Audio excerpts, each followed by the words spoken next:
ГСП онлайн. Городские новости сейчас.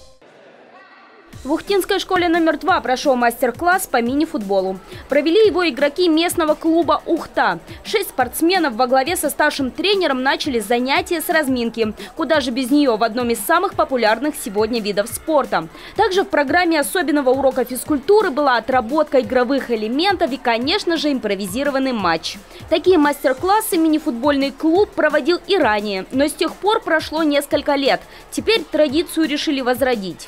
Я считаю, что первый Блюниковым, потому что я вижу, что все равно какие-то навыки есть, даже простые, элементарные. Им интересно, желание огромное. Поэтому часть упражнений, которые делали, мы убираем технические элементы, но за счет того, что желание и дисциплина, очень все получилось хорошо. Всего же в уроке с футбольным уклоном поучаствовали 2 пятых и 2 восьмых класса. Это порядка 80 человек. Итогом встречи стало вручение подарков. Футболисты пришли не с пустыми руками, подарив школе сувениры с символами своего клуба и 2 футбольных мяча.